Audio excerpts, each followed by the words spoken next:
오늘 우리 사도행전 15장 말씀을 같이 이어서 우리가 볼 텐데, 우리가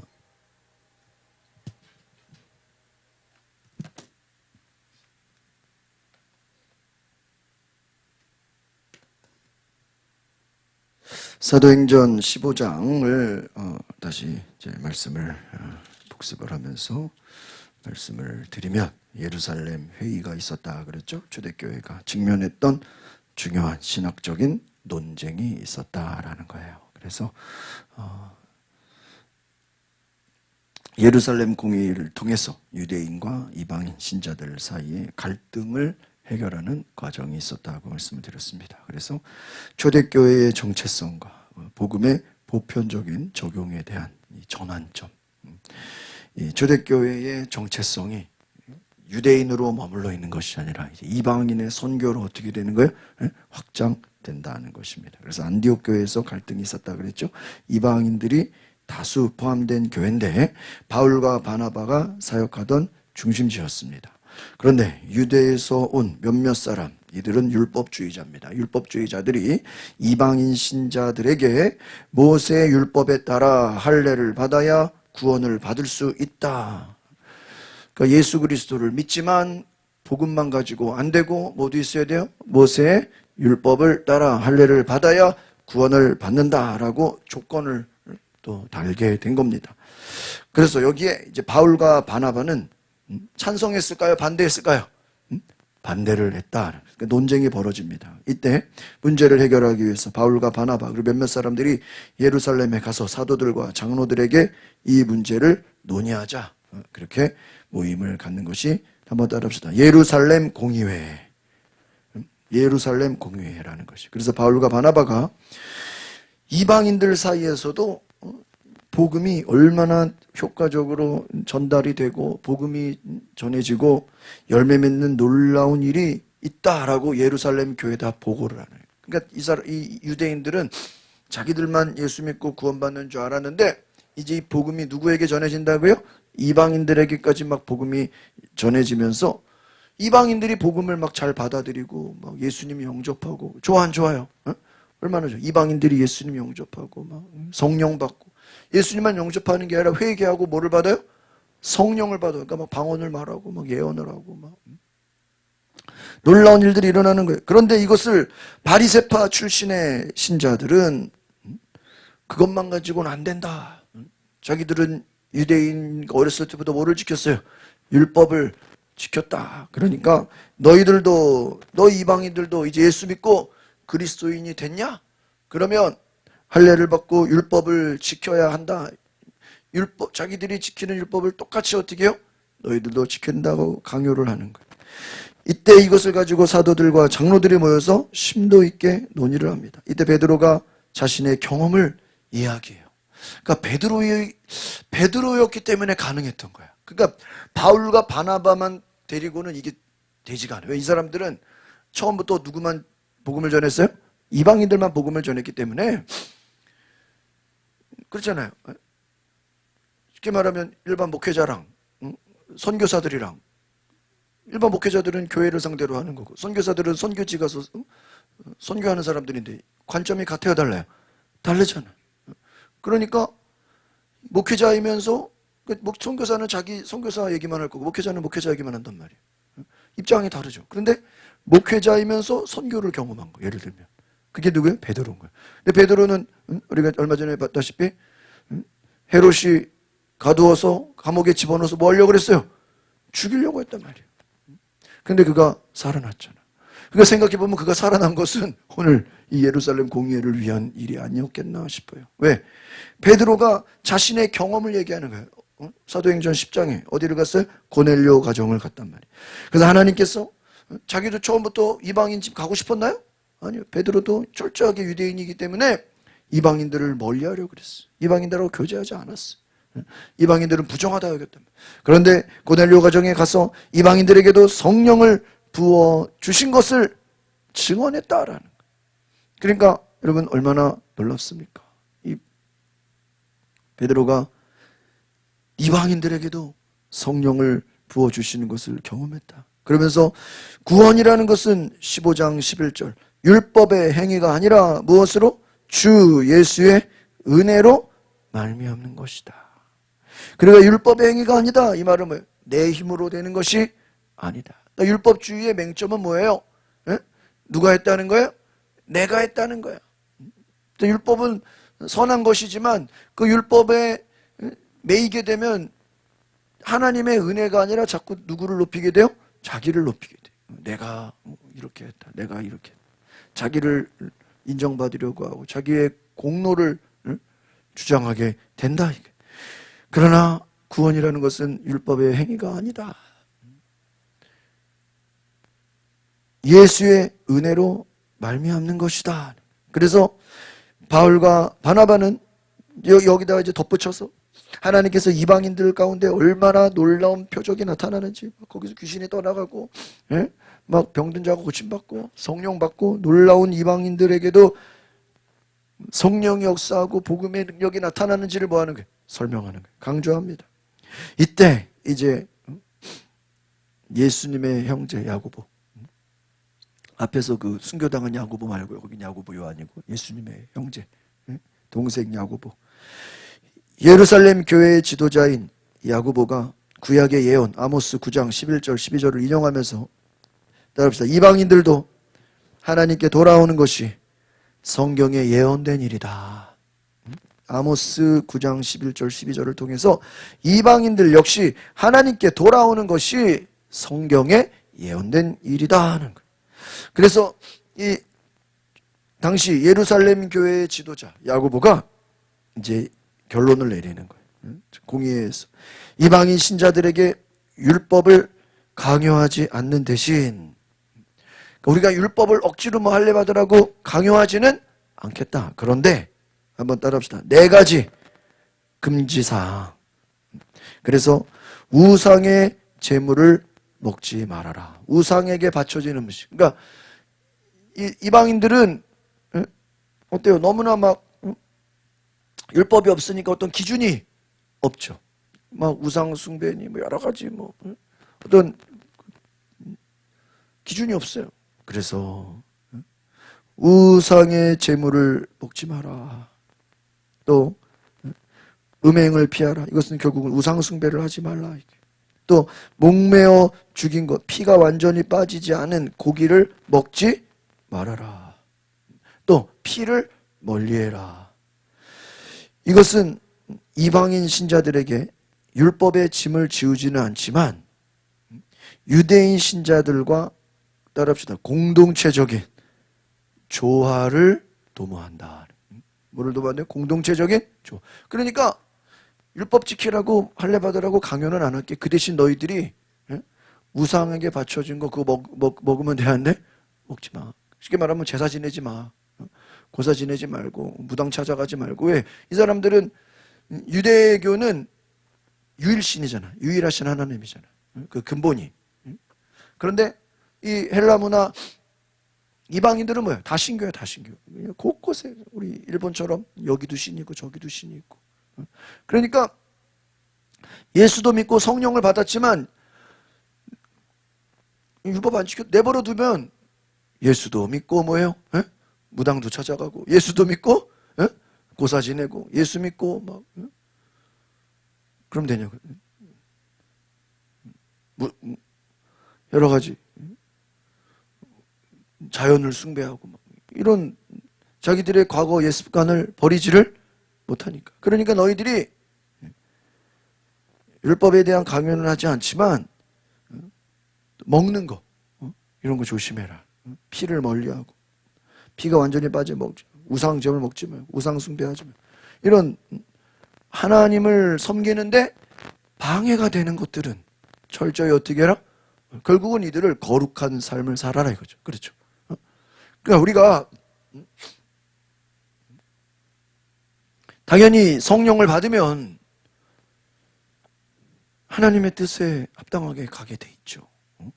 그러니까 실제로 성령 충만의 은혜를 받으면 율법이 요구하는 것보다 어때요?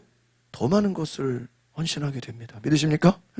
율법은 뭐예요? 안식일 지키는 거죠. 근데 성령 충만은 사도행전에 뭐예요? 매일 교회 와서 기도하고 전도하고 간증하고 오로지 기도에 힘쓰니라. 율법에는 뭐 쉬지 말고 기도하라 없잖아요. 그런데 성령의 역사는 뭐예요? 항상 기뻐하라, 쉬지 말고 기도하라, 범사에 감사. 여러분 율법에는 그냥 절기만 지키면 되잖아요. 그냥 안식일 지키면 되고 범사에 감사하라, 쉬지 말 이런 거 없잖아요. 항상 기뻐하라 율법에 없잖아요. 그런데 성령의 역사는 율법이 요구하는 것 그 이상을 뭐예요? 이상을 이루는 거예요. 그러니까 성령의 역사가 얼마나 놀랍습니까? 그래서 예루살렘 교회가 이제 결정을 안디옥 교회에다가 딱 전달을 해요. 예루살렘 교회가 이제 그 당시 중심 교회니까 안디옥 교회에다가 전달하기에 바울과 바나바 또 유다와 실라를 함께 보냅니다. 그래서 공의회 공식 서신에 다음과 같은 내용이 포함이 돼요. 이방인 신자들에게 더 이상 율법 준수를 요구하지 않는다. 그러나 앞에서 말한 그 우상 숭배에 관련된 그런 사항들, 금지 사항은 준수해라. 이해가시죠? 그러니까 그 이방인들에게 율법 다 지켜라 이러면은 힘들어서 예수 못 믿겠어 이럴 거 아니에요. 그렇다고 또 자유롭게 다 살아 이런 것도 문제가 되잖아요. 그러면 또 유대인들이 볼 때 말이 안 되잖아요. 그러니까 적당하게 이렇게 조율을 한 거예요. 그래서 바울과 그 일행이 안디옥에 돌아와서 이 결정을 교회에 딱 전달을 합니다. 그게 30절에 35절. 이방인 신자들이 큰 기쁨으로 이 결정을 받아들이게 돼요. 그리고 교회는 큰 연합과 화합을 이룬다. 한번 따라합시다. 더 큰 연합과 화합을 이룬다. 그러니까 우리가 서로 겸손히 남을 존중해 줄 수 있어야 돼요. 우리의 신앙이라는 것은 이렇게 독단적으로 되면 안 되고요. 다른 사람의 부족함을 어떻게 해줘야 돼요? 채워줄 수 있어요. 그래서 사도 바울이 늘 강조했던 거 뭐냐? 따라합시다. 덕을 세우는 자가 되라. 뭐를 세우라고요? 덕. 이 덕을 세운다는 게 뭐예요? 교회를 세운다. 교회를 세운다는 게 공동체를 세운다는 거예요. 그러니까 우리가 사람을 세우는 거예요. 그러니까 생각해 보세요. 유대인들하고 이방인들은 출신도 다르고 문화도 다르고 같이 이게 신앙생활이 잘 되겠어요? 그렇죠? 그러니까 교회가 같을 수가 없죠. 그러나 그들 나름대로 좋은 점을 뭐 해주는 거예요? 인정해 주는 거예요. 유대인들은 예수님에 대해서 쉽게 받아들여 못 받아들여요? 못 받아들이죠. 이 사람들은 아주 지금도 그렇잖아요. 유대인들은 예수님 전도하기가 쉬워요, 어려워요? 더 어려워. 우리가 예를 들면은 가톨릭 전도하라 그러면 차라리 불신자 전도하는 게 더 나을 수도 있어. 그런 거예요. 유대교가 기독교 안 받아들이듯이 가톨릭이 개신교 안 받아들이듯이 가톨릭에서 개신교 오는 사람 별로 못 봤잖아요. 거의 없잖아요. 근데 오히려 무당 찾아다니고 불교나 여기저기 무신론자가 오히려 예수 믿기가 더 어때요? 더 쉬운 경우가 많아요. 그러니까 이방인들이 오히려 예수님 믿기는 더 어때요? 더 좋아요. 그런데 유대교나 가톨릭이나 이런 또 이단에 빠진 자나 이 사람들이요 일반 개신교로 오기는 어때요? 무지하게 힘들어요. 그러니까 우리가 또 물론 그들 중에서도 정말 잘 예수 믿고 개종한 사람들도 많지만 우리가 이것을 알아요. 그래서 바울이 이제 15장 후반부에 보면은 바울과 바나바의 갈등 그리고 선교팀의 분리가 일어나요. 그래서 바울이 1차 선교여행을 통해서 세운 교회들을 다시 방문하고 그들의 믿음을 확인하자 하는 제안을 합니다. 근데 여기서 1차 선교여행을 통해 세운 교회들을 다시 방문하려고 선교 계획을 논의하는데 15장 37절 후반부에 보면은 바나바는 요한 마가를 데리고 가기를 원합니다. 그런데 이 바울은 마가가 사도행전 13장 13절에 나오는 1차 선교 여행 중 그들을 떠났어요. 그러니까 그 떠났던 이유를 가지고 반대를 해요. 그래서 결국 바울과 바나바는 서로 헤어지게 됩니다. 그래서 바나바는 마가를 데리고 구브로로 가게 되고, 바울은 실라를 데리고 수리아와 길리기아로 떠나서 교회를 견고하게 세우는 거예요. 그러니까 각자 또 자기 선교지로 가는 거예요. 바나바는 마가를 데리고 구브로로 가고, 바울은 실라를 데리고 어디로 가요? 수리아, 길리기아로 떠나서 그 교회들을 견고하게 한다. 그래서 다시 한번 이 15장의 의미를 우리가 설명을 드리면, 이방인이 율법을 지키지 않고도 구원받을 수 있다라는 결정은, 바로 구원은 철저하게 뭐다? 하나님의 은혜다. 따라합시다. 하나님의 은혜에 근거한 보편적 선물이다. 그러니까 유대인에게는 쉽게 구원받고 이방인들은 구원받으려면 어렵다, 이러면 문제가 되잖아요. 그러니까 유대인이나 이방인이나 구원은 하나님의 은혜고 보편적인 뭐야? 선물이다. 그러니까 우리가 구원받는 것은 하나님의 은혜의 선물이라는 것을 기억하시기 바랍니다. 이 공의의 결정을 통해서 구원의 본질이 율법의 준수가 아니라 철저한 믿음이다라는 거예요. 그래서 공동체가 조화를 이루고 최소한의 실천적인 그 가이드를 제공했다라는 거예요. 그리고 오늘 이 공의의 결론을 통해서 성령의 인도를 받으라 하는 거예요. 그리고 초대교회가 하나님의 뜻을 받아서 나아갔다 하는 거예요. 그러니까 하나님의 뜻은 점점 확장이 돼야 돼. 점점 복음이 더 확장되고 이방인에게까지 복음이 전달돼야 되는데, 이들이 편협한 사고방식으로 자꾸 제한을 하면 돼야 안 돼요? 안 된다는 거예요. 성령의 인도를 받아서 이것을 받아들였다는 거예요. 또한 바울과 바나바가 갈등에도 불구하고 복음이 오히려, 따라합시다, 2배로 확장되었다. 그러니까 바울과 바나바가 물론 같이 가면 좋겠지만 또 나름대로 또 생각이 달라서 갈등이 됐지만, 이 복음의 사역이 오히려 갈등이 된 게 또 뭐가 된 거예요? 2배로 확장이 된 거예요. 여러분, 하나님의 섭리가 인간의 연약함을 뛰어넘어 역사하신다. 그러니까 인간의 연약함으로 좀 뭔가 의견이 안 맞아서 각자 전도했지만, 또 각자 나름대로 전도하는 대로 또 열매가 있어요, 없어요? 열매가 있다. 믿으십니까?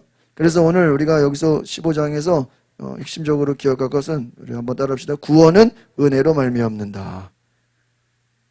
아시겠죠? 율법이나 인간의 행위가 아니라 오직 그리스도의 무엇으로? 은혜로. 그 다음에 신앙 공동체는 연합을 해야 한다. 그러니까 예루살렘 교회가 안디옥 교회랑 분위기가 다르고 사람들이 다른데 서로 연합을 하잖아요. 서로 도와주잖아.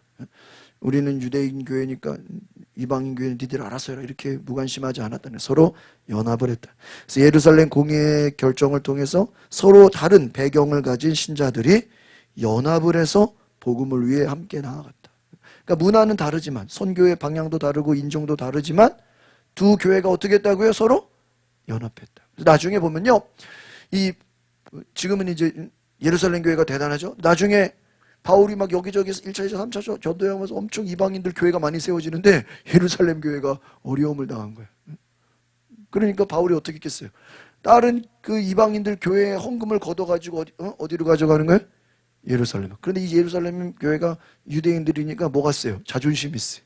그러니까 이방인들이 헌금했다고 해서 그거를 받기가 쉽겠어요? 어렵겠어요?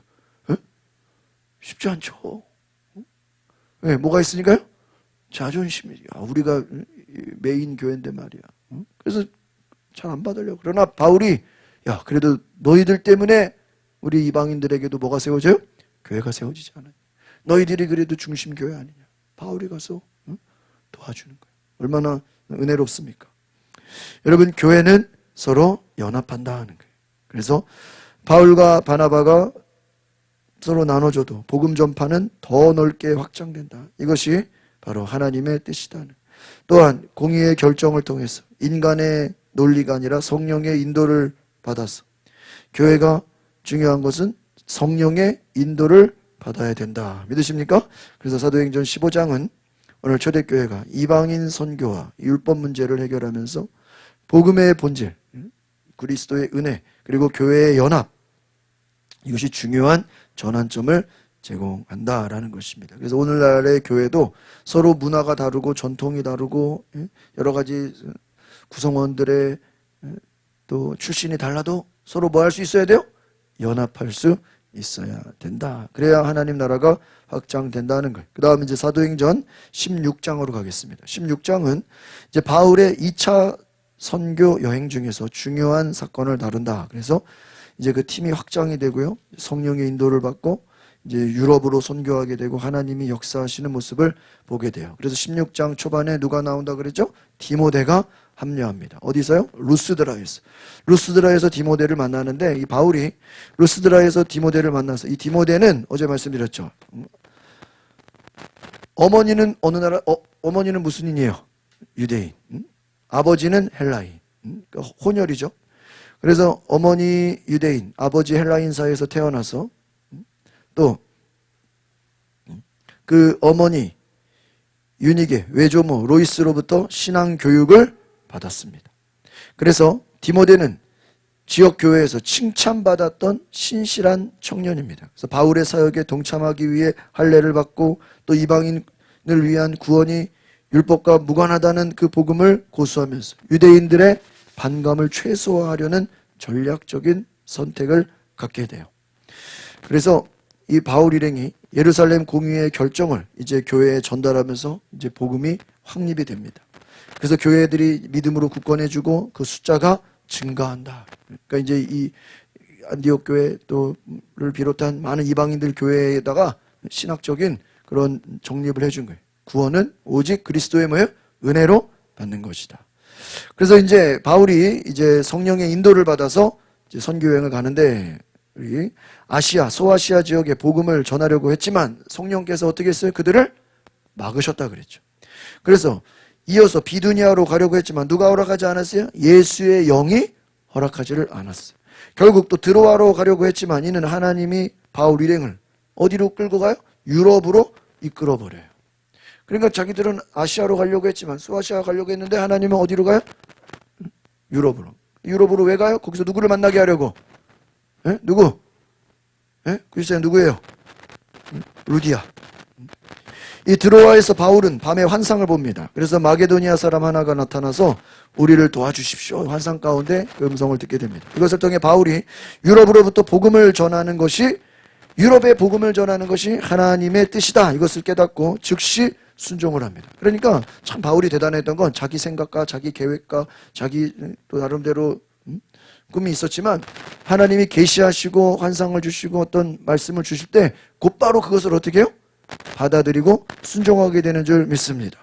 그래서 이 빌립보에서 이 마게도니아 주요 도시인데 바울이 첫 유럽 선교를 하게 되는 거죠. 그래서 16장 11절부터 15절에 루디아를 만나게 돼요. 빌립보에 도착해서 바울 일행이 드로아에서 네아폴리를 거쳐서 빌립보에 도착합니다. 이 빌립보가 로마 식민지예요. 그러니까 로마의 문화가 그대로 있어요. 그리고 헬라 문화의 또 로마 행정 아주 중요한 그 로마와 헬라의 모든 문화를 가진 중요한 도시예요. 근데 거기서 루디아를 만나게 돼요. 바울이 안식일에 강가에서 기도처를 찾다가 자주색 옷감을 파는 루디아를 만납니다. 그 루디아를 만나니까 바울이 어떻게 했겠어요? 복음을 전했어요. 옷감 장수. 오늘날로 말하면 여성 기업가야. 사장님이야. 근데 루디아는 하나님을 경외하는 자였어. 그리고 유대교의 굉장히 호의적인 이방인이야. 이방인인데 하나님을 경외해. 준비된 자죠. 하나님을 경외하는 자. 주님께서 루디아의 마음을 열어서 복음을 믿게 하십니다. 그러니까 루디아가 바울은 결국은 빌립보에 간 것은 누구를 만나려고요? 루디아를 만나기. 루디아를 만나서 그가 복음을 믿게 됩니다. 어떻게 됩니까? 그녀와 그 가족이 다 뭐를 받아요? 세례를 받아요. 그래서 그 루디아 기념교회 가면 그 앞에 조그만 강물, 시냇가 같은 게 있어요. 그게 루디아 세례 받았던 그 세례터라는 곳이에요. 루디아가 세례를 받았다. 그 가족이 다 세례를 받았다. 나중에는 루디아가요 자기의 집을 아주 그냥 부잣집이죠. 아주 그냥 옷감 장수예요. 오늘날로는 큰 기업가예요. 자기의 집을 바울과 동역자들에게 거처로 사용하라고 집을 내줘버려요. 그리고 거기서 유럽 최초의 가정교회가 시작이 돼. 그러니까 하나님이 왜 빌립보로 가라 그런 유럽으로 가라 그러는 거예요? 누구를 준비시켜 놓은 거예요? 루디아를 만났어. 그 루디아가 자기의 집을 거처로 제공하고 집이 교회인 거예요.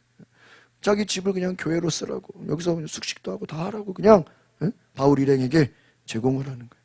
그리고 나서 이제 바울 일행이 기도하러 가는 길에 참 신기하죠. 또 옆에서 점치는 여종을 만나요. 귀신 들린 여종을 만났다 그랬죠. 그런데 이 귀신 들린 여종이 바울을 보자마자 뭐라 그래? 야, 이 사람들은 지극히 높으신 하나님의 종이다. 이래. 누가? 귀신 들린 여자가. 점치는 여자가 바울을 보면서 야, 이 사람은 지극히 높은 하나님의 종이다. 이들은 구원의 길을 전하고 있다. 맞아 안 맞아요? 어쩜 이렇게 귀신이 말을 잘하냐고. 그런데 실상은 이 여인은 어떤 사람이에요? 귀신 들린 여종이에요. 고통받는 여종. 그래서 바울이 이 여인을 보면서 이 여인 속에 들어와 있는 귀신을 어떻게 해요? 예수의 이름으로 쫓아내버려. 그러니까 여종의 점치는 능력을 잃게 되는 거예요. 생각해 보세요. 무당이 점을 쳐서 점을 잘 봐서 돈을 벌어야 되는데 이 주인이 있는데 바울이 그냥 귀신을 쫓아버리니까 이제 점이 쳐져야 안 쳐지는 거예요? 점이 안 쳐져. 점이 안 쳐져. 그러니까요. 이 주인이 화가 나가지고요. 바울과 실라를 어떻게 했다 그랬어요? 고발을 해버려. 자기들의 영업을 뭐 한 거야? 영업을 방해한 거야. 바울이 귀신을 쫓아줘. 그러니까 주인한테 귀신 쫓아다니냐고 허락 받는다 그러면 쫓으라고 쫓지 말라 그러겠어요? 당연히 쫓지 말라 그랬겠지. 그러니까요. 그러니까 우리가 바울의 이야기를 보면요. 야, 진짜 무당들 불쌍한 거야. 그렇죠? 그들은 귀신의 뭐가 된 거예요? 종이 된 거예요. 종으로 살아가는 무당 점치는 사람들. 불쌍한 사람들이. 바울이 이 귀신을 쫓아준 것 때문에 그 주인이 화가 나가지고요. 우리 영업을 방해했다. 우리 이제 문 닫아야 된다. 그래가지고 바울과 실라를 고발해가지고요. 그 막 동네방네 막 소동을 일으켜요. 그 생각해 보세요. 루디아 같이 자기 집을 헌신하면서 거처를 제공하면서 교회로 쓰라고 하면서 바울을 또 재정적으로 후원하면서 그와 같은 바울에게 영적으로 도움을 주는 또 좋은 루디아도 있지만 또 뭐예요? 귀신 쫓아준 거를 오히려 고맙다고 해야 되는 거 아니에요? 만약에 그게 자기 딸이나 가족이었으면 어떻게 생각했어요? 오히려 바울에게 고맙다고 해야 되는데 이거는 고마운 게 아니라 뭐를 해버려요? 고발을 해버려요. 그러니까 여러분 하나님의 선한 일을 해도요 두 가지 반응이 있어. 어떤 사람은 뭐예요? 감사하다고 고맙다고 막 자기 집을 갖다가 막 헌신하고 은혜를 아는 삭개오처럼 막 주님 감사합니다 하는 사람이 있고요. 오히려 막 귀신을 쫓아주고 병을 고쳤는데 오히려 뭐예요? 고소고발하는 악한 자들이 있어. 그러니까 여러분 그런 거에 신경 쓰면 안 돼요. 결과에 신경 쓰지 마. 그래서 바울과 실라가요 로마 관원들에게 끌려가. 16장 19절에 끌려가가지고 매를 맞고 감옥에 갔죠. 근데 제가 어제 말씀드렸잖아요. 원래 바울은 신분이 뭐예요? 로마 시민권자니까 나 로마 시민권자 한마디만 말하면 감옥에 가지를 않아요. 여러분 우리가 미국 시민권자 함부로 때리고 막 감옥 갔던 큰일 나죠. 미국이 가만히 있습니까? 근데 바울과 실라가 로마 관원들 앞에 끌려가 매를 맞고 감옥에 갇혀요. 야, 그럼 바울이 멍청해서 그랬을까요? 알면서 그런 거 알면서. 그러니까요, 참 이 바울이 진짜 대단한 거예요. 저 여러분 같으면 내가 로마 시민권자인데 감옥 안 가도 되는데 나 시민권자 한마디만 하면 풀려나는데 뭐하러 두드려 맞으면서 감옥에 가냐고. 근데 바울은 혹시나 내가 두드려 맞고 고난을 받고 감옥에 가는 것도 뭐라고 생각하는 거야? 하나님의 뜻이라고 생각. 왜?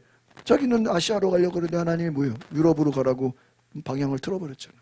그러니까 야 혹시 감옥에 가서 또 여기서 매를 맞고 고난을 받아도 이게 또 하나님의 뭐가 아닌가? 성령의 인도하심이 아니겠나 이렇게 생각을 하고. 그러니까 그들이 매를 맞고 감옥에 갇혔고 발에 막 쇠고랑을 채웠거든요. 그런데 거기서요 바울과 실라가 뭐를 해요? 기도하면서 찬양을 해요. 생각해보세요. 여러분 억울해 안 억울해요? 지금 무슨 나쁜 짓을 해서 들어간 거예요? 무슨 뭐 남의 물건을 훔쳤습니까? 뭐 해가지고 귀신을 쫓아줬으면 오히려 감사하고 사례를 하고 고맙다고 막 예배를 하지는 못할 망정 고소고발해가지고 말이야. 억울하게 감옥 갔는데 거기서 기도하고 뭐를 했어요? 찬송을 해. 그러니까 어떤 일이 일어나요? 갑자기 뭐가 일어나요? 지진이 나. 지진이 나서 감옥 문이 어떻게 돼요? 열려. 그러니까 베드로도 감옥에 있을 때 천사가 와서 끄집어냈죠? 결국은요 천사가 와서 끄집어낸 거나 하나님이 천사를 보내서 그 땅에 뭐를 일으켜버려요? 지진이 나가지고요 감옥 문이 자동으로 어떻게 봐요? 열려. 그리고 쇠고랑도 어떻게 봐요? 여러분 생각해봐요. 지진 난다고 쇠고랑이 그게 그냥 풀립니까?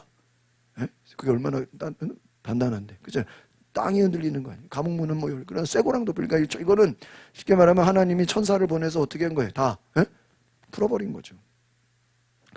그러니까 간수가 죄수들이 도망쳤을 거라 생각해서 뭐 하려고 그래? 칼을 빼가지고 자살하려고 그래. 자결하려고 그러니까 바울이 도망가면 되는데 자살을 하려는 그 간수를 보면서 죽지 마. 자결하려고 하는. 그러면서 뭐라 그래? 예수 믿어. 그래.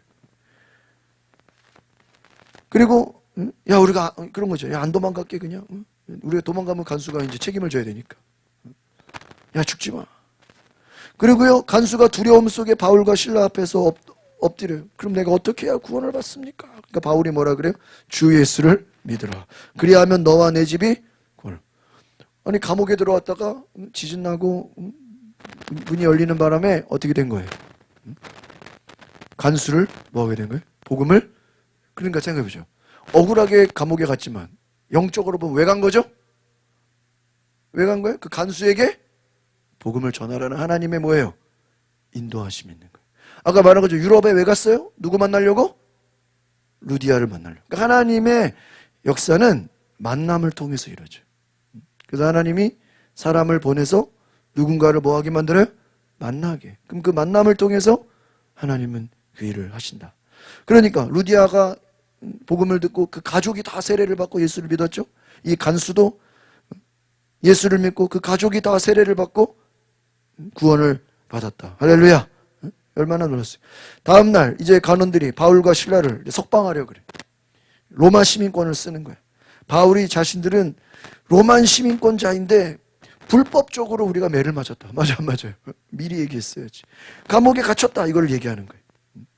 석방하려고 그래. 안 그래도 석방하려고 했는데 야 우리 원래 뭐였어? 우리는 원래 로마? 여기 안 들어와도 되는데 우리 뭐야? 그냥 온 거야. 그러니까요 이 관원들이요 더 두려워하게 된 거야. 누가 잘못을 한 거예요?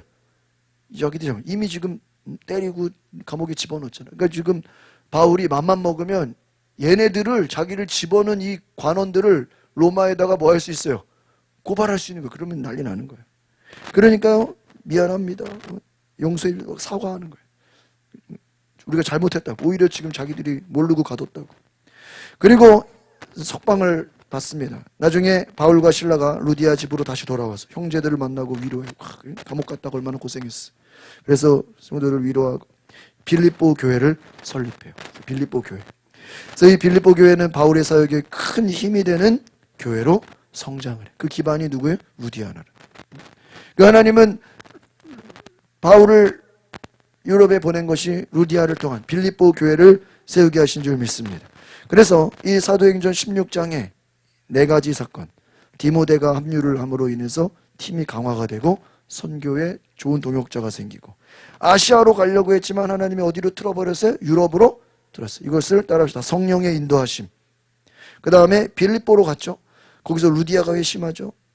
귀신 들린 여종이 치유받죠. 그것 때문에 감옥에 갔는데 그 감옥에 가서 오히려 또 간수가 어떻게 돼요? 예수 믿고 구원을 받죠. 또 이제 마지막 자기들이 로마 시민권을 딱 이제 보여주면서 복음을 더 많이 전하게 되고 교회의 영향력이 막 강화되는. 이제는 바울을 못 건드려. 이제는 잡아가지도 못해.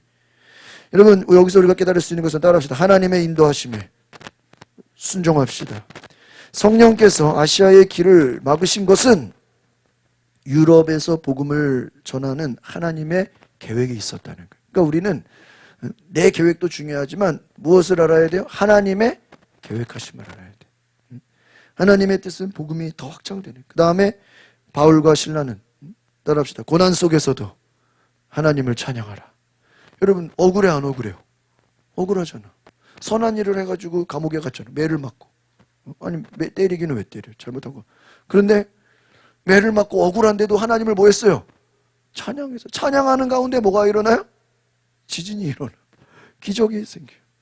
베드로도 감옥에 갇혔는데 초대교회가 기도하니까 천사가 와서 베드로를 어떻게 해요? 풀어줘 버려. 바울과 실라가 감옥에서 기도하고 찬송할 때 따라합시다. 하나님의 능력을 경험했습니다.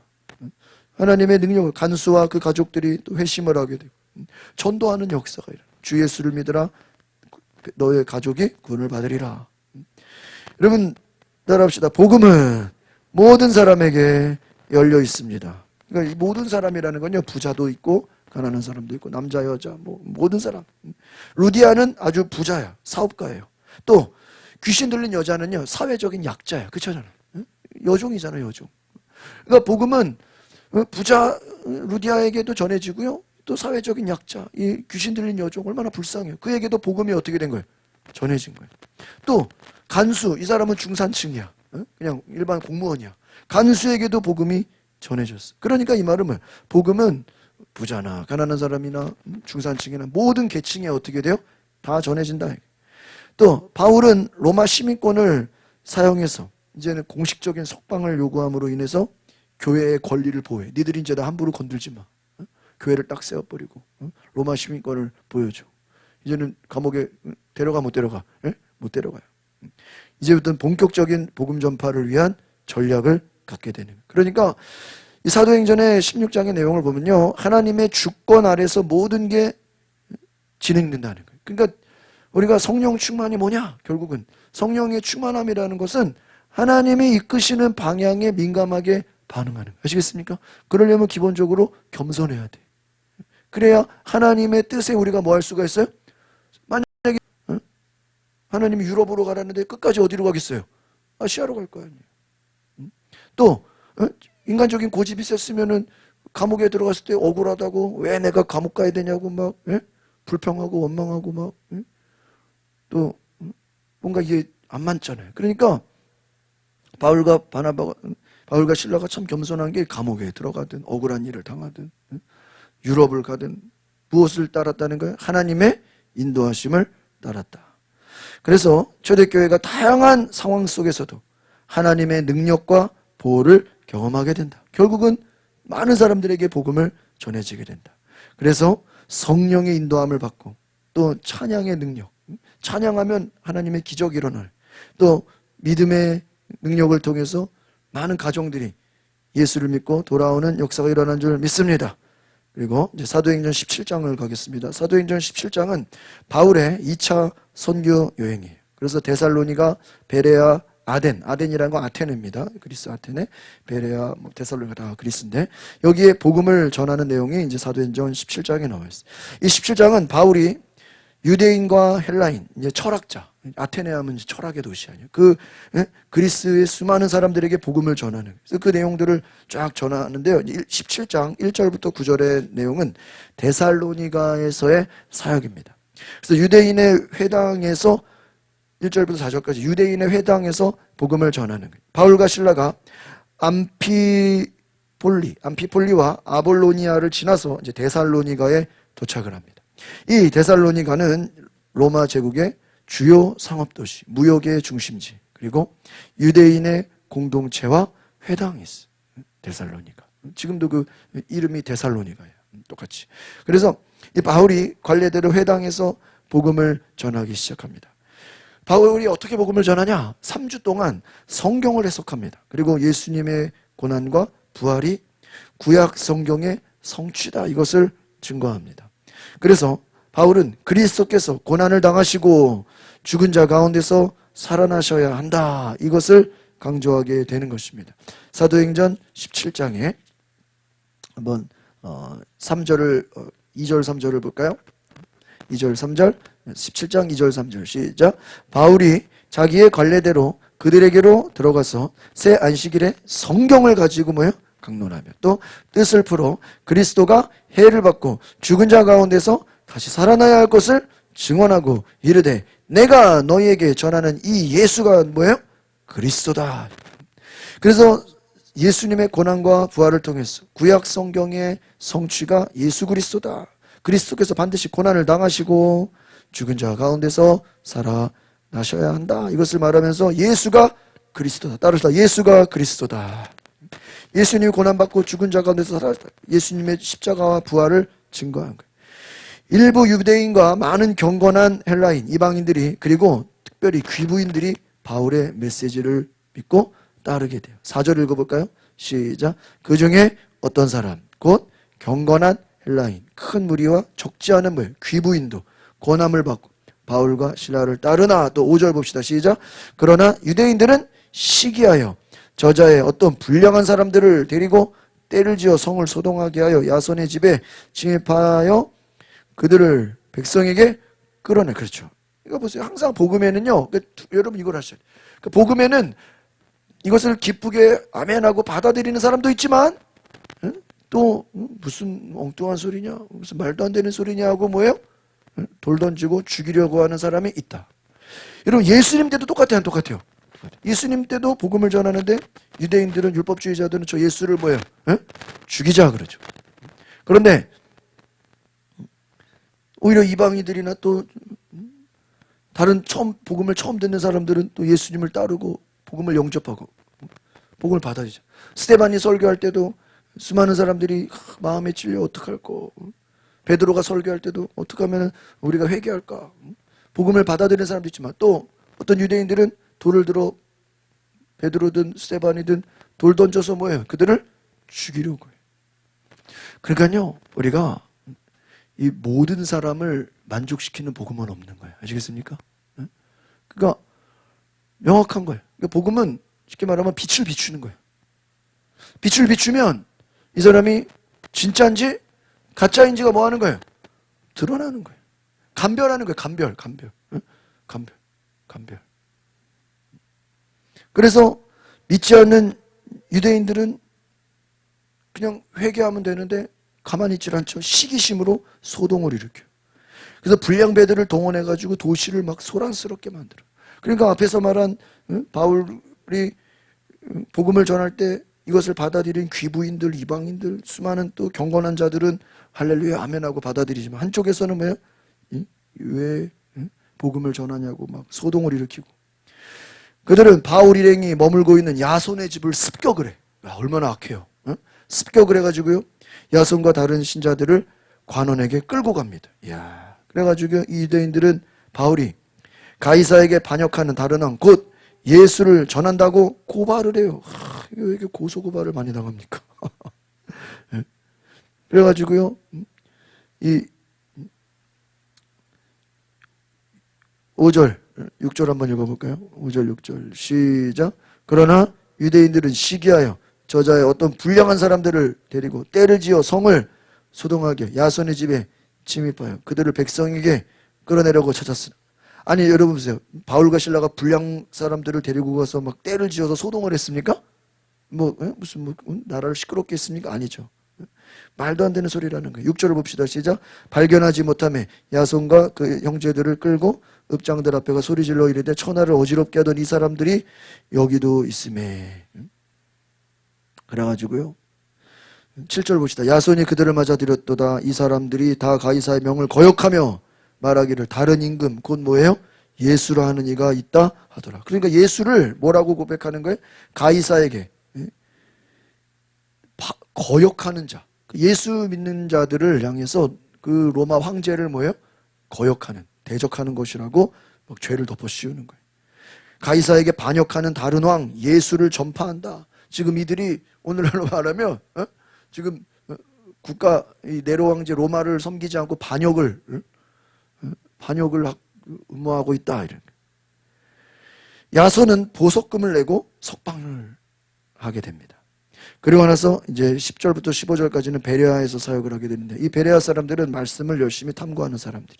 그래서요, 이 11절, 7장 11절 읽어볼까요? 시작. 베레아에 있는 사람들은 데살로니가에 있는 사람보다 더 너그러워서 간절한 마음으로 말씀을 받고, 이것이 그러한가 하여 날마다. 와, 대단하죠? 이 사람들은 어떻게 말씀을 받아요? 어떤 마음으로? 간절한 마음으로. 여러분, 간절한 마음. 여러분, 우리가 중국을 그 안에서 그 지하교회 있죠? 거기는요, 자, 우리 전에 있는 교회 목사님이 중국 가서 선교하는데요, 설교를 3시간 해달라 그러는데, 한국에서 목사님 이러면 몇 시간? 1시간 가지고는 너무 짧다고 설교를. 그러니까 그 목사님들이 막 단체로 중국 선교 갔다가 보통 설교 나이 제일 많은 분이 설교하잖아요. 근데 3시간 하라니까 갑자기 제일 나이 어린 사람한테 네가 해라 이런다는 거예요. 3시간 어떻게 설교해? 중국에서는요, 얼마나 그분들이 신앙이 뜨거운지, 저도 예전에 경배야 찬양, 여도순복교에서 경배야 찬양 집회하는데, 늘 중국인들을 위한 집회였는데, 와, 진짜 내가 옛날 예수님 당시로 돌아간 줄 알았어요. 그 사람들이요, 막 하스반 선교사만 왔다 갔다 하는데요, 옷자락이라도 잡으려고 와, 나 진짜 예수님이 다시 나온 줄 알았어요. 그분들이 얼마나 찬양 인도자를 그분의 뭐라도 잡으려고요?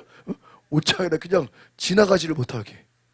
그만큼 막, 여러분, 아무리 우리가 뭐 한국에서 부흥사가 세계적인 부흥사가 왔다 그러면 우리가 옷자락 만지려고는 안 하잖아요. 그냥, 박수치고 그러지. 근데요, 와, 엄청나요.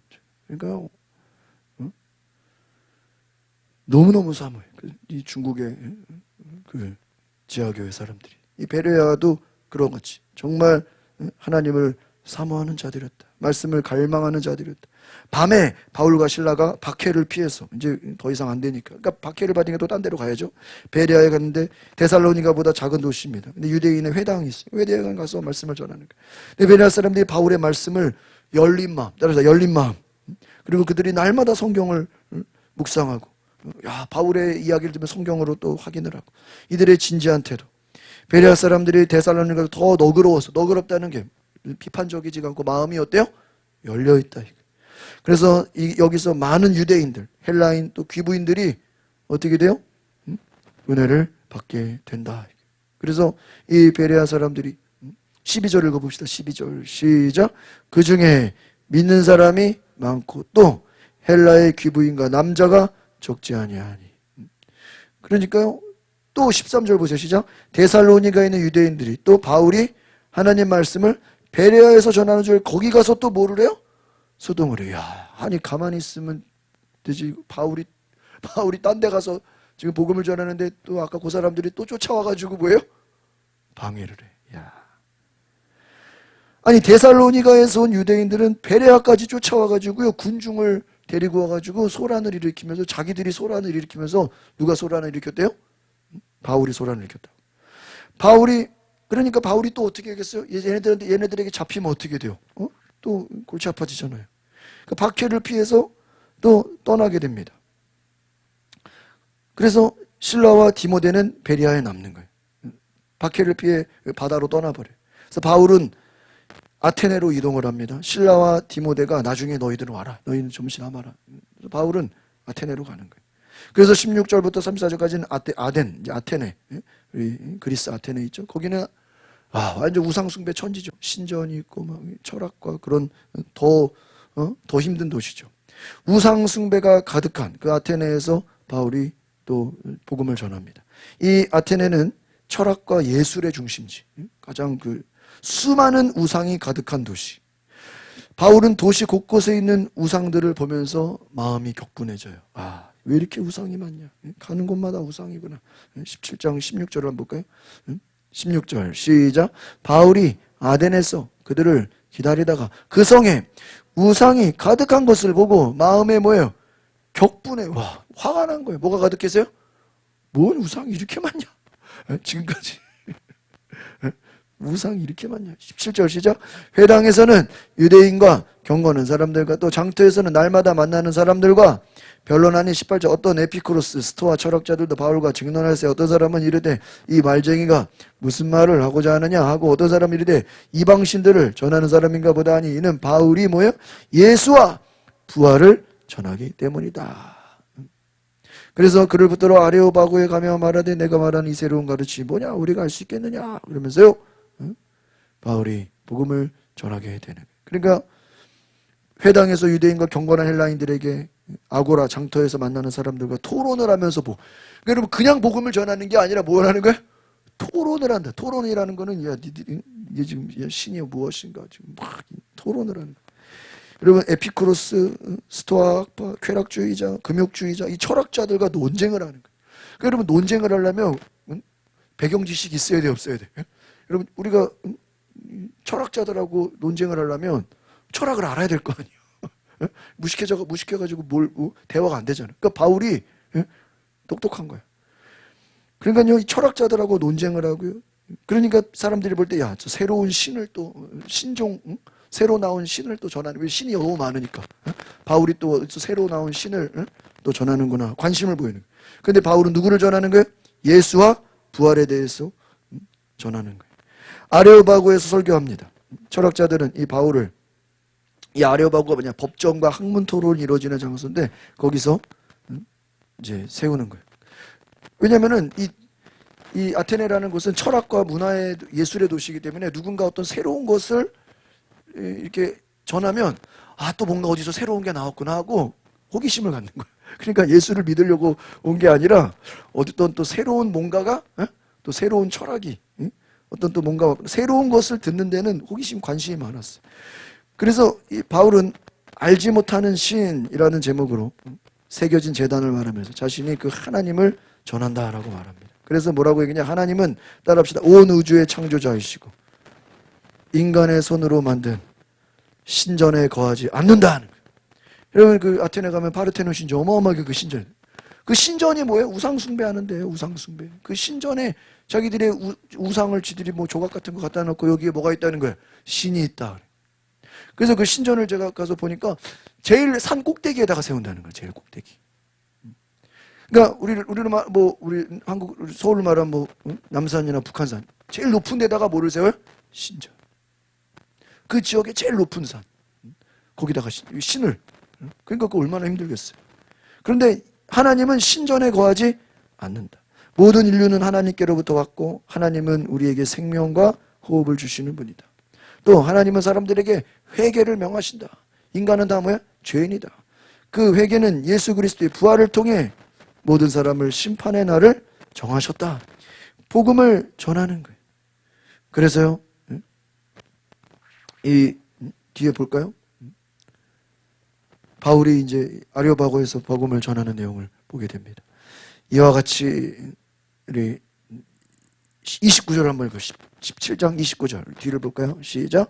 이와 같이 하나님의 소생이 되었은즉 하나님을 금이나 은이나 돌에다 사람의 기술과 고안으로 새긴 것들과 같이 여길 것이 아니에요. 그러니까 하나님은 이런 우상에다가 니들이 뭐 우상 신전 뭐 무슨 조각상 같은 거 만들어 놓고 하나님은 거기 우상에게 들어가 안 들어가요? 안 들어간다.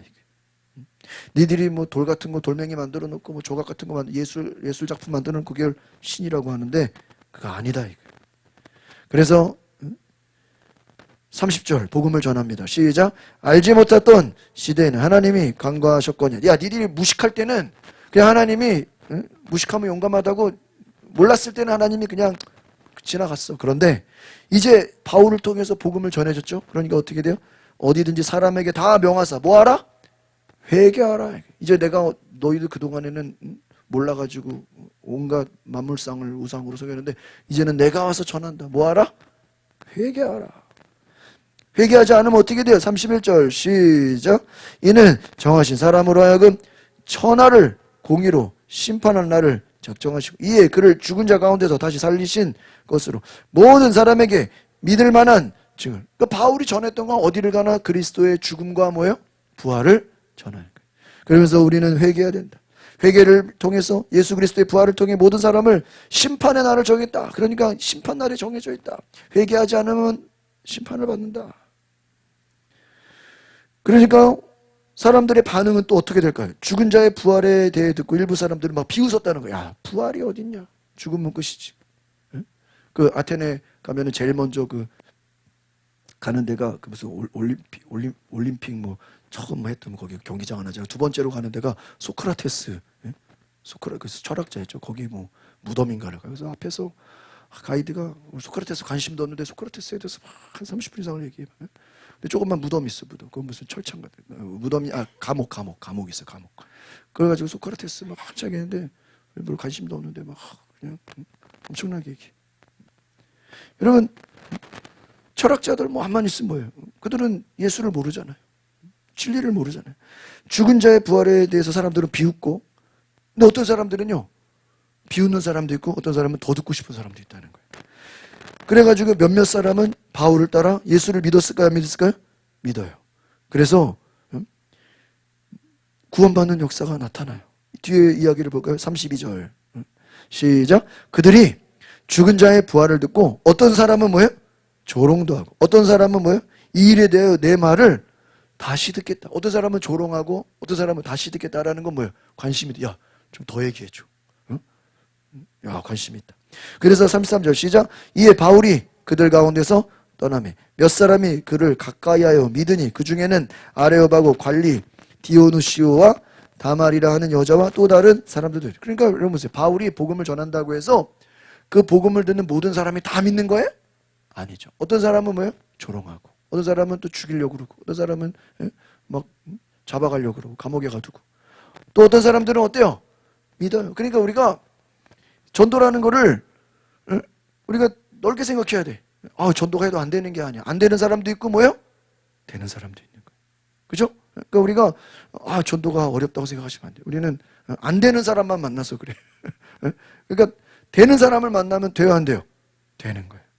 그래서 이 17장의 사건들을 정리를 해보면 데살로니가 바울의 설교를 듣고 일부는 회심을 했죠. 많은 부자 또 많은 사람들이 회심을 했지만 이 유대인들이 문제야. 이 유대인들이 시기를 질투를 해가지고 같은 유대인이잖아. 그러니까 바울이 막 그 설교 잘하고 막 인기가 있는 게 싫은 거야. 그래가지고 막 박해를 하고 막 죽이려고 쫓아다니고. 그래서 이제 베레아로 갔죠. 베레아에 선 사람들이 열린 마음으로 복음을 받아들였죠. 얼마나 좋아요. 그래서 수많은 사람들이 예수를 믿었죠. 그런데 또 이 유대인들이 쫓아와서 또 박해를 하니까 어디로 갔다고요? 아테네로. 아테네 가가지고 철학의 중심지, 거기는 막 우상 숭배가 제일 가득한 곳인데 거기서 그것을 비판하면서 복음을 논리적으로 얼마나 복음을 논리적으로 변증을 하면서 설교를 해요. 그래서 놀라운 역사가 나타납니다. 여러분 한번 따라합시다. 말씀에 대한 열린 마음을 가집시다.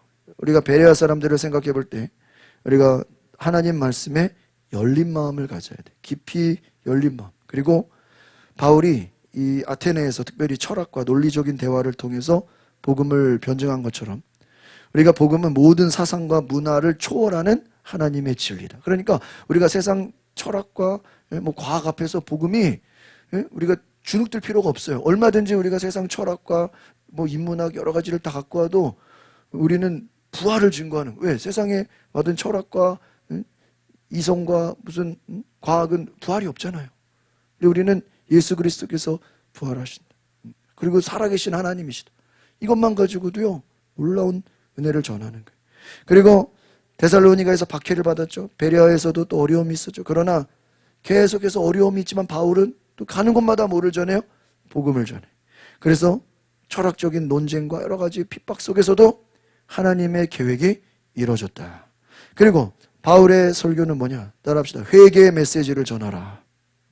바울은요 가는 곳마다 회개를 전했어요. 그러니까 너희가 스데반도 회개를 전했죠. 너희들이 불순종했다. 마음에 악이 가득하다. 회개와 부활을 통한 하나님께 돌아오는 것이 중요하다. 회개를 하고 예수를 영접하라. 그런데 따라합시다. 다양한 반응을 긍정적으로 받아들여라. 그러니까 우리가 복음을 전할 때는 사람들의 반응에 너무 거기에 신경 쓸 필요 없다. 왜? 어떤 사람들은 믿어요. 어떤 사람은 조롱을 해. 어떤 사람은 더 얘기해달라 그래. 아시겠습니까? 복음이 문제가 아니라고요. 듣는 사람이 문제라고요. 복음은 모든 사람에게 동일한 반응을 얻지 않는다는 거예요. 그러니까 예수님이 설교를 못한 게 아니고 바울이 설교를 못한 게 아니라 베드로가 설교를 하든 스데반이 설교를 하든 예수님이 설교를 하든 모든 자가 다 할렐루야 예수 믿는 것은 아니다. 그래서 나중에 뒤에 보면 신약에 그런 말씀이죠. 복음은 믿음은 모든 자의 것이 아닌 거야. 그러니까 참 이게 너무나 안타까운 말씀이에요. 우리가 똑같이 복음을 전해도 어떤 사람은 그것을 믿음으로 받아들여. 어떤 사람은 받아들여 안 받아들여?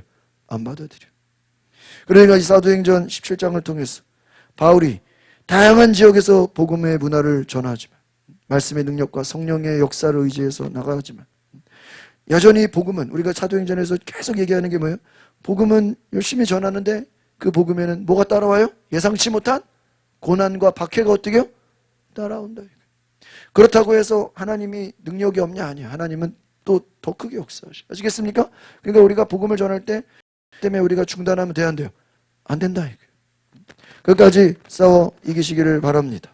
그래서 우리가 사도행전 17장 마지막 18장만 더 하고 마칠게요. 사도행전 18장은 이제 바울의 2차 선교 여행을 나누면서 따라합시다. 고린도의 사역. 그 다음에 이제 2차 선교 여행을 이제 보게 되는데 이 고린도에 도착해가지고요. 이 아굴라 브리스길라 이들을 만나게 됩니다. 그래서 바울이 아덴을 떠나서 이제 고린도에 가요. 고린도. 그 성지순례 가면은 처음 간 데가 아테네고 그 다음에 이제 고린도로 가게 되는데 이 고린도는 뭐냐? 로마 제국의 상업 중심지, 무역 중심, 아주 그냥 우리로 말하면 인천이나 부산 같은 그런 항구 도시, 그런 많은 무역이 여러 문화가 막 공존한 도시예요. 그러니까 뭐가 많겠어요? 우상 숭배가 많죠. 그리고 도덕적 타락이 만연한 도시예요. 돈이 많아. 돈이 많으니까 뭐도 많겠어요. 죄도 많지. 또 문화가 다양한 문화, 우상 숭배가 많아요. 고린도에서 바울은 본도 출신의 유대인 아굴라 브리스길라를 만나게 됩니다. 이들은 클라우디우스 황제가 모든 유대인을 로마에서 추방한 명령으로 인해서 고린도에 이주해 있었어요. 그래서 아굴라 브리스길라도 천막을 만드는 일을 같이 했습니다. 그래서 같은 직업을 가진 바울과 함께 동역자가 돼. 그러니까 고린도에 가서는 누구를 만나는 거예요? 동역자를 만나는. 브리스길라, 아굴라. 그래서 바울은 안식일마다 회당에서 유대인과 헬라인을 대상으로 이제 복음을 전해요. 근데 아까 이제 실라 디모데를 베레아에다 놔두고 왔죠. 근데 이제 다시 이제 합류를 해요. 5절에서 8절에 보면은 우리 18장. 그래서 이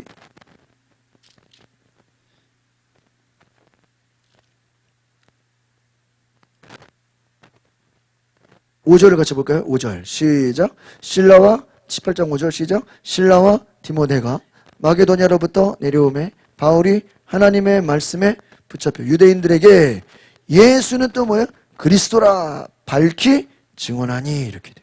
신라와 디모데가 마게도냐에서 합류해서 바울이 모든 시간을 복음 전파에 또 집중을 합니다. 그래서 바울이 예수가 그리스도임을 강하게 증언합니다. 그런데 유대인들은 또 이걸 좋아해요? 싫어해요? 싫어해요. 신기하죠? 6절 시작.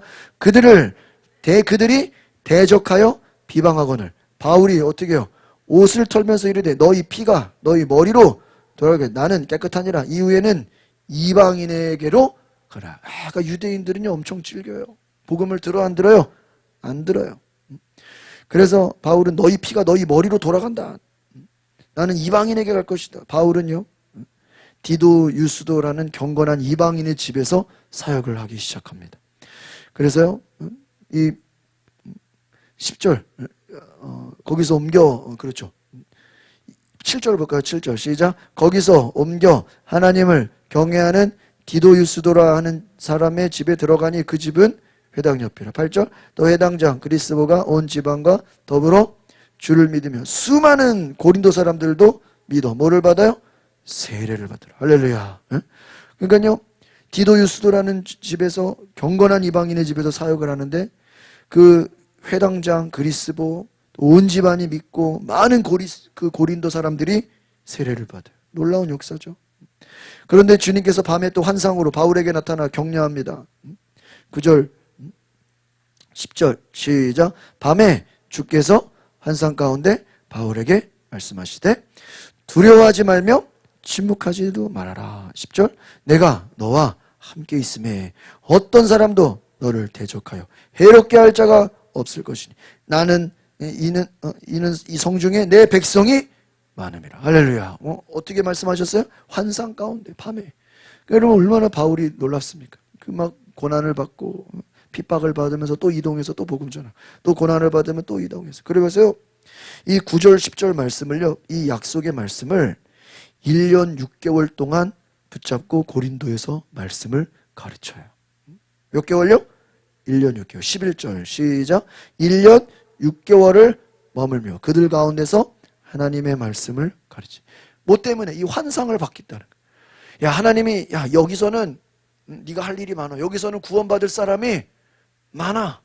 고린도 교회 우리 고린도 전후서 나오죠. 여기는 구원받을 사람이 많으니까 여기는 좀 길게 있어. 몇 년? 1년 6개월. 거기서 막 얼마나 많은 사람들이 예수를 믿었겠어요? 그리고요, 또 유대인들은, 근데 유대인들이 또 가만히 있습니까? 예? 가만히 있어요? 얘네들은 아주 그냥 마귀역사죠. 12절 시작. 갈리오가 아가야 총독되었을 때 유대인이 일제히 일어나 바울을 어떻게 해요? 대제가 어디로 데려가요? 법정에 데려가. 13절 말하되 이 사람이 율법을 어기면서 하나님을 경외하고 사람들을 권하여. 완전 이단이라 이거예요. 바울을 향해서. 그래서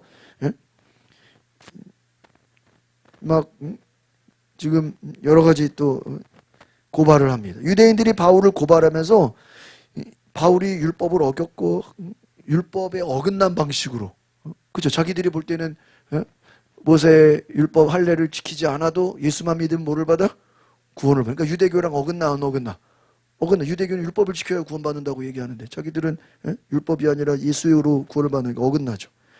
이 아가야의 총독 갈리오가 유대인의 종교적 논쟁에는 관여하지 않겠다고 기각을 해버려. 야, 유대인들끼리 싸우니까, 야, 이거는, 그렇잖아. 뭐 자기들 가지고, 싸우니까, 야, 니들이 알았어요. 로마 법 아래 복음을 전할 수 있는 자유가 일시적으로 보장이 돼요. 기각을 당한 거예요. 한쪽에서는 고발을 하는데, 기각을 해버려. 15절 보세요. 15절. 시작. 만일 문제가 언어와 명칭과 너희 법에 관한 것이면 너희가 뭐야? 스스로 처리해라. 나는 이러한 일에 재판장 되기를.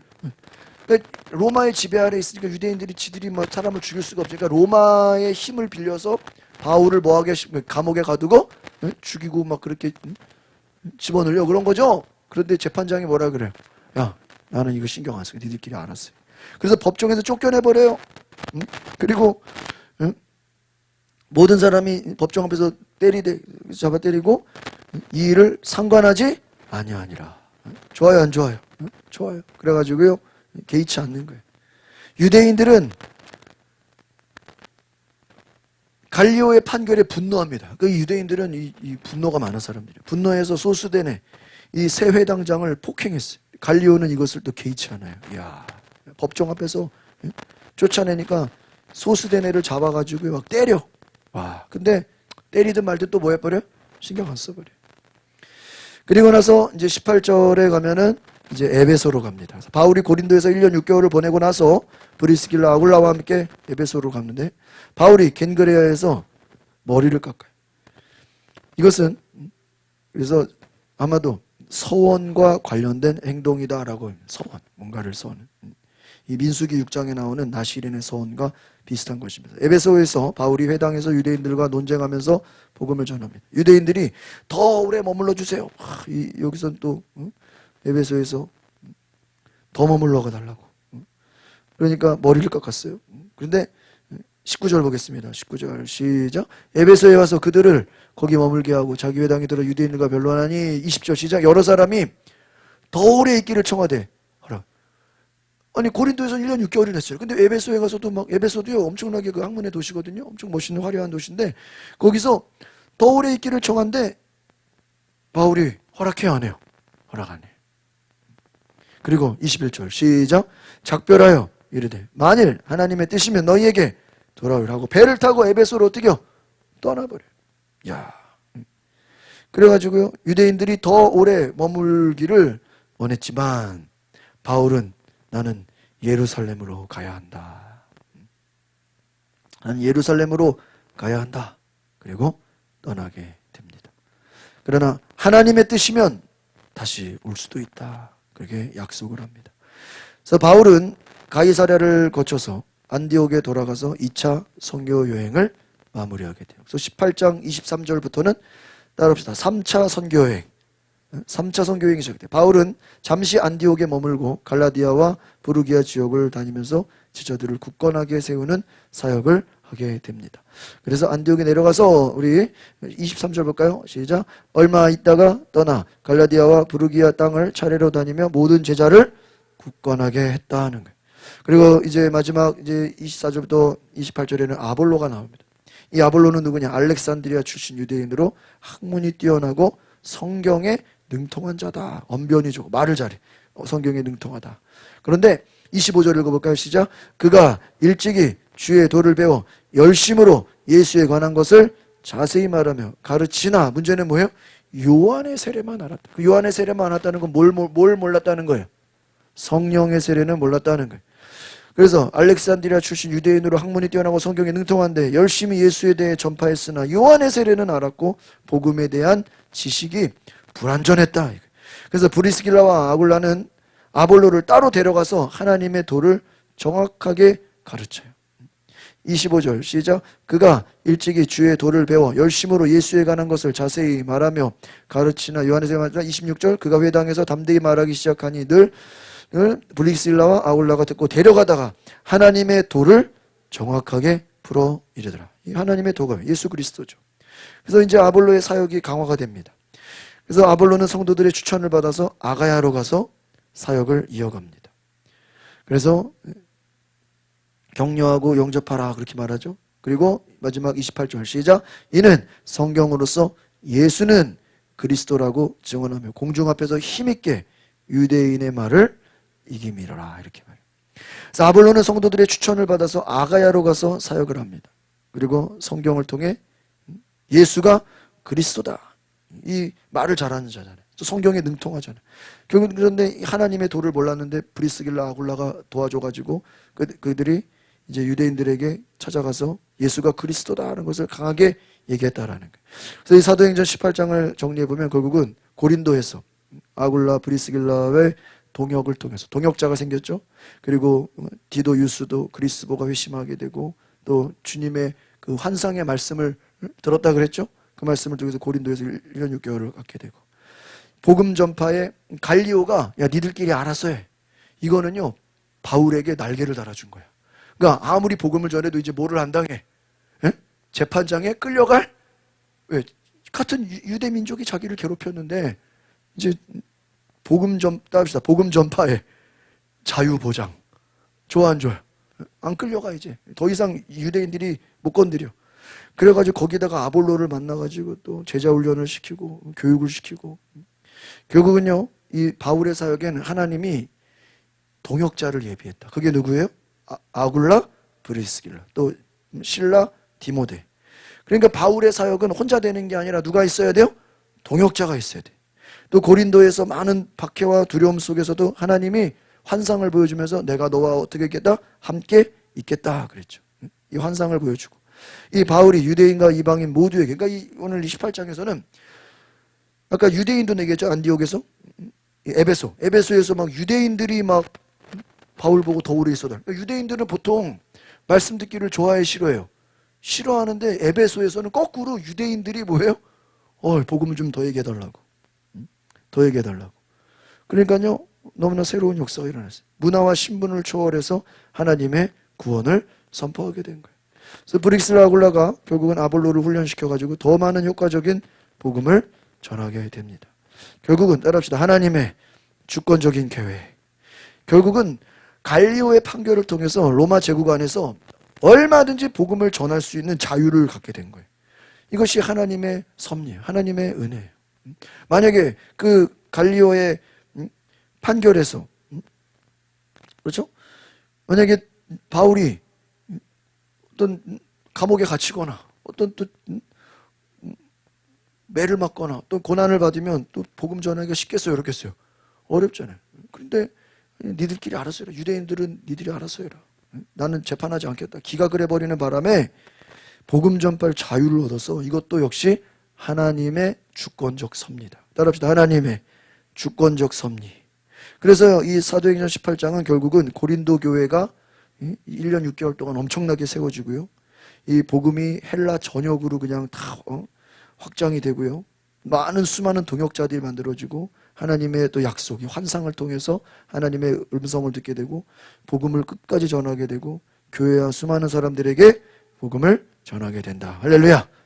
그래서 우리가 더 하고 싶지만 시간이 원래 오늘 21장까지는 하려고 그랬는데 나중에 다음 금요일 날 정도 하겠습니다. 우리 다음 주는 월화수 주일부터 월화수까지가 우리 사경회가 있기 때문에 사경 은혜 받으시고 금요일 날 제가 19장부터 좀 뒤에 원래 제가 이번에 사도행전 전체를 한번 싹 좀 정리를 하려고 그랬는데 이게 한 주 동안에 다 할 수는 없네요. 그래서 다음 주 금요일 날 좀 더 하겠습니다. 그래서 오늘 18장까지 오늘 15, 16, 17, 18 4장을 나눴는데 우리가 이 성경의 개론을 통해서 여러분이 결국은 우리가 이번 한 주 동안 이제 8장까지 우리가 전체 이렇게 내용을 쭉 훑어봤는데, 성령의 역사는 하나님이 우리에게 복음이 전해지기도 하시지만 뭐가 따라와요? 동전의 앞뒷면처럼 고난도 따라와요. 그러니까 항상 우리가 전도하는 데는 뭐가 있어요? 방해자가 있어요. 그러니까 이게 방해자가 있다는 건 어떤 뜻이에요? 내가 지금 하고 있는 일이 하나님의 일이 맞다는 사인이야. 아시겠어요? 근데 만약에 내가 하는 일이 하나님의 일이 확신한데도 아무런 방해가 없어, 그건 별로 마귀가 별로 위협으로 느끼지를 않는 거예요. 그러니까 예수님이 하는 일이나 예수님이 하시는 일이나 사도행전에 성령이 하시는 일에는 마귀가 뭐를 느껴요? 위협을 느껴서 반드시 뭐 하고 싶어요? 뭐 방해하고 싶고, 우리 무슨 뭐 애들 만화 같은 거 보면 늘 악당이 나오잖아.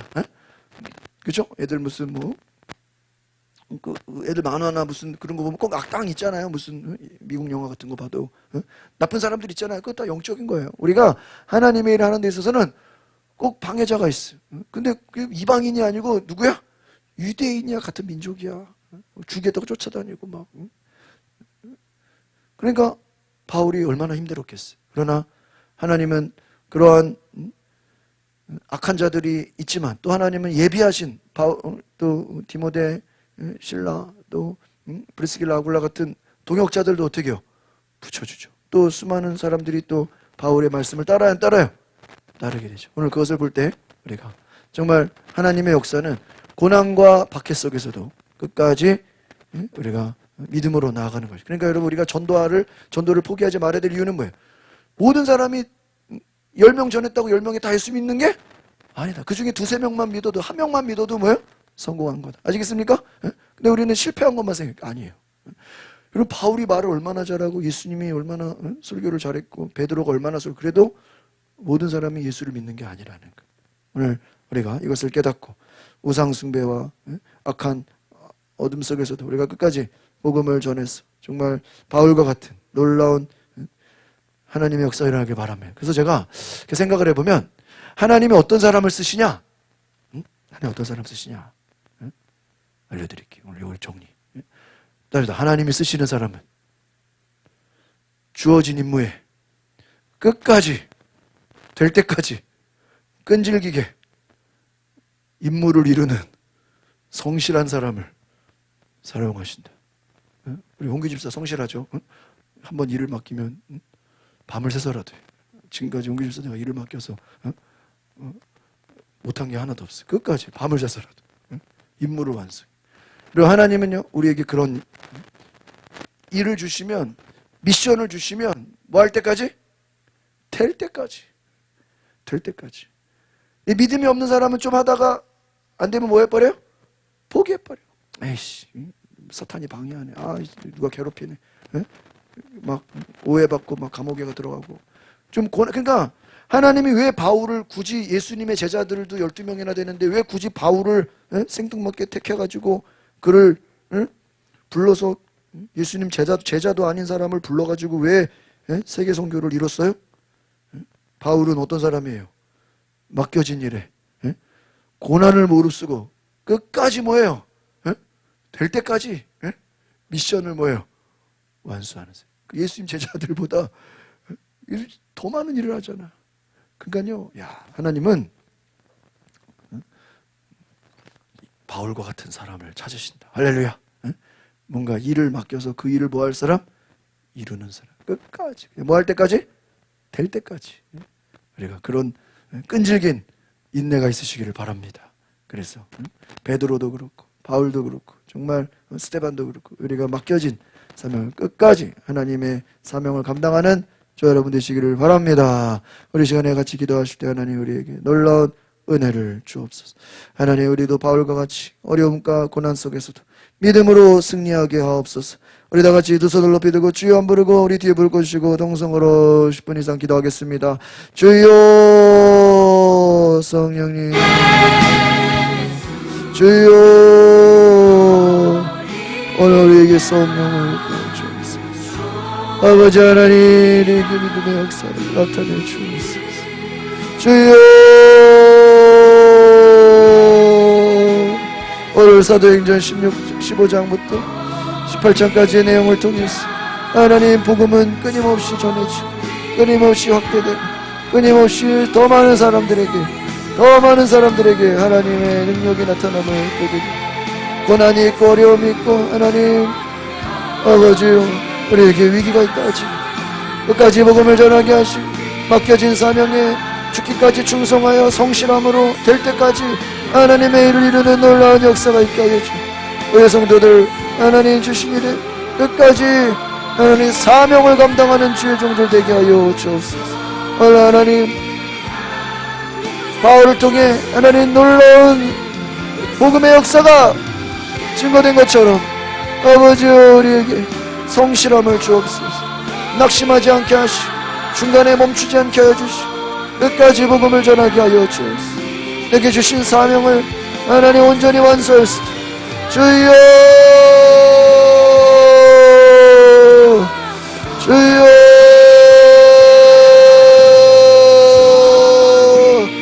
주여 우리에게 말씀하여 주옵소서. 우리에게 은혜를 내려 주옵소서. 우리에게 성령을 부어 주옵소서. 아버지 하나님 주의 은혜를 더하여 주옵소서. 주의 은혜를 더하여 주옵소서. 하나님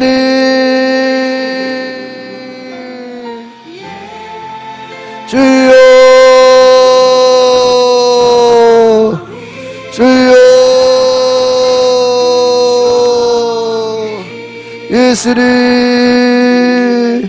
예수님 우리에게 사도행전에 바울과 같은 복음의 열정을 허락하여 주옵소서. 복음의 열정이 하나님 끊임없이 되어질 수 있도록 주여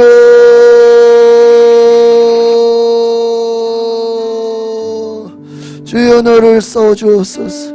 우리 시간에 기도할 때 하나님 나를 바울과 같이 사용하여 주옵소서. 바울과 같이 하나님 나를 써주옵소서. 내가 가는 곳마다 복음이 전해지게 하시고 만나는 사람들에게 아버지여 루디아와 같이 또 하나님 간수와 같이 하나님 예수를 믿으라 그리하면 너와 내 집이 구원을 얻으리라. 우리가 담대히 복음을 전하게 하옵소서. 주여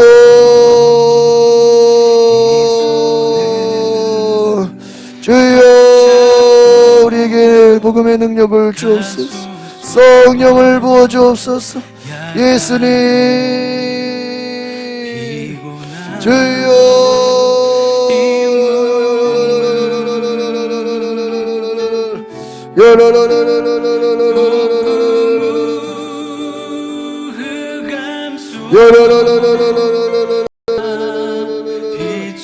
주여 우리에게 성령의 충만함으로 아버지 우리에게 환상을 보이시고 꿈을 보이시고 능력을 보이시고 은혜를 나타내 주옵소서.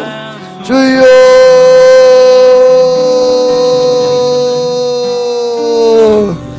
주여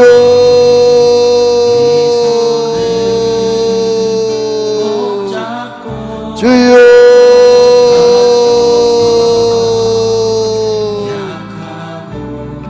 오늘 바울의 전도여행을 통해서 우리의 삶이 하나님 복음을 전하는 삶이 될 수 있도록 주여 인도하여 주시옵소서.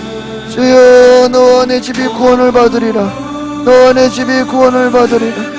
오늘 복음의 역사를 통해서 놀라운 하나님의 구원의 역사를 보게 하여 주옵소서. 주여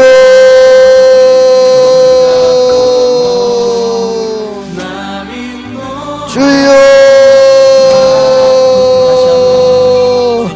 성령이여 임하소서. 예수님 예수님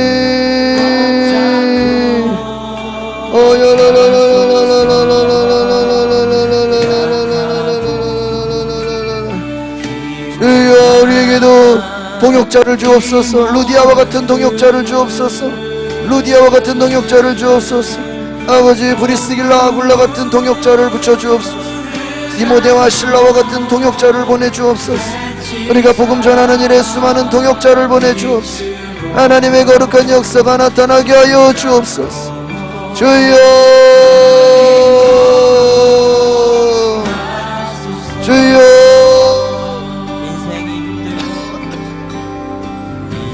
주여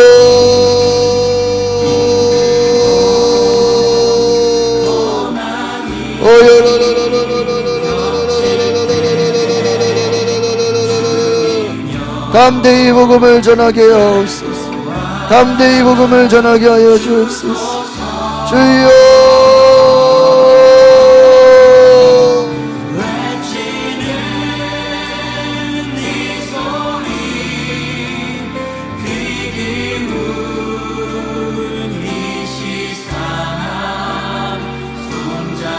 주여 예수님 사랑합니다. 예수님 찬양합니다. 주여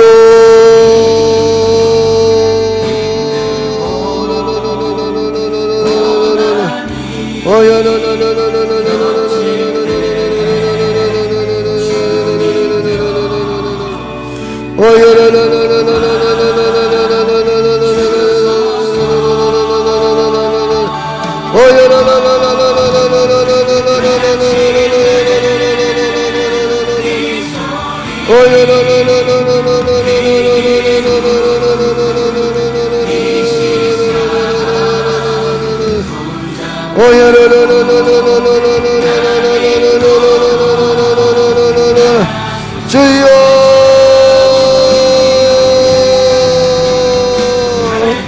우리에게 복음의 열정을 부어주옵소서. 우리가 끝까지 복음을 전하게 하옵소서. 될 때까지 복음을 전하게 하옵소서. 주여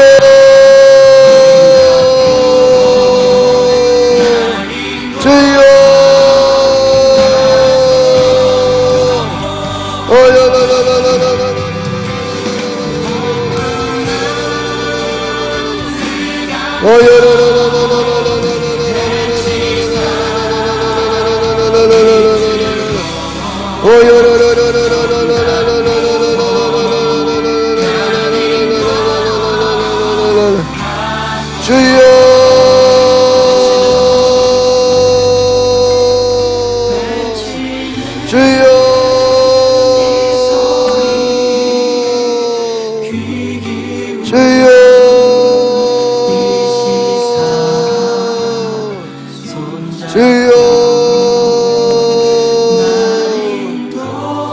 우리 시간에 한 번 더 기도할 때 여러분 가슴에 손을 얹고 기도합시다.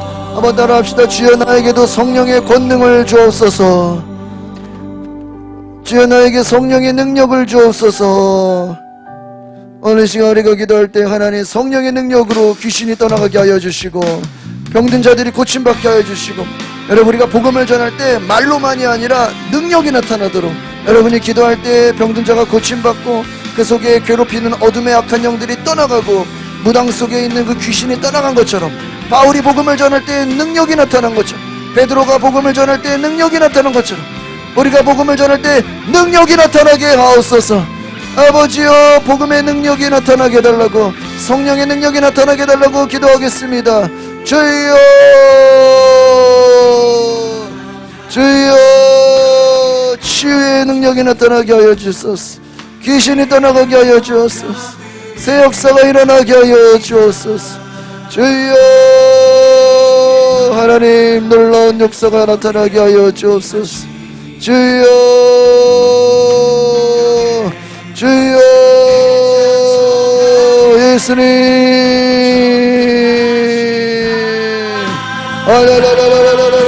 복음의 능력이 나타날지어다.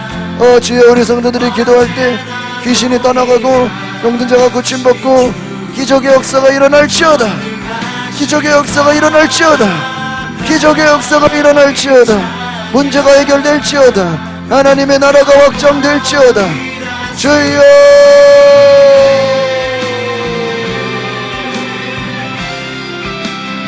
주여 주여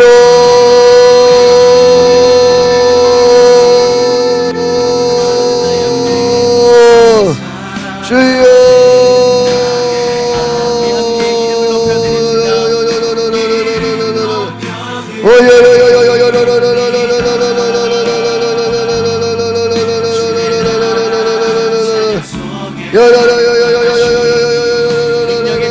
능력이 나타나게 하나님의 능력이 하나님의 능력이 주여 주여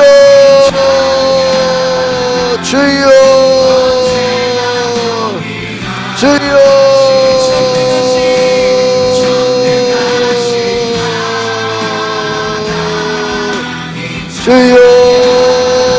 아버지 주여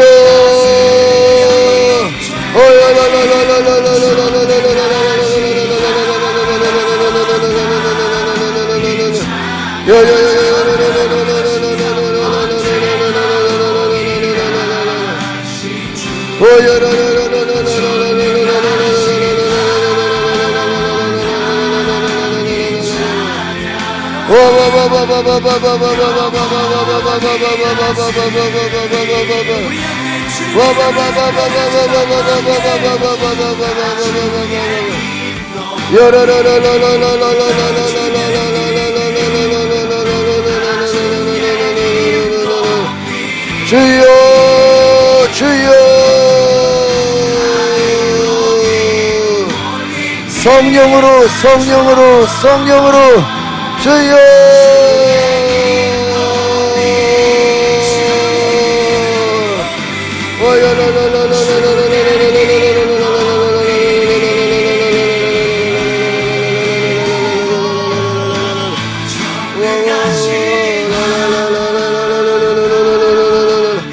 주여 능력을 받게 하소서. 성령이 임하시며 권능을 받고 사마리아 땅 끝까지 증인이 되리라 증인이 되리라 증인이 되리라. 예수의 증인으로 살아가게 하소서. 예수의 증인으로 살게 하여 주옵소서. 예수의 증인으로 살게 하여 주옵소서. 주여 예수의 증인으로 예수의 증인으로 살게 하여 주옵소서. 주여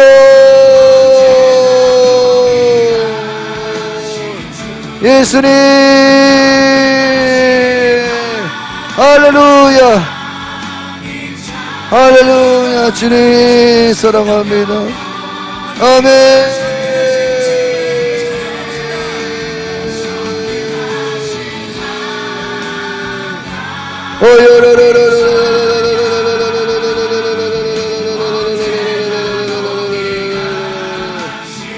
주여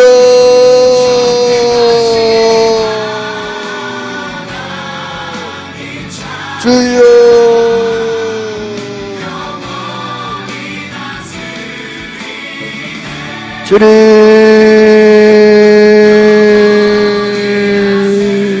주님 아멘.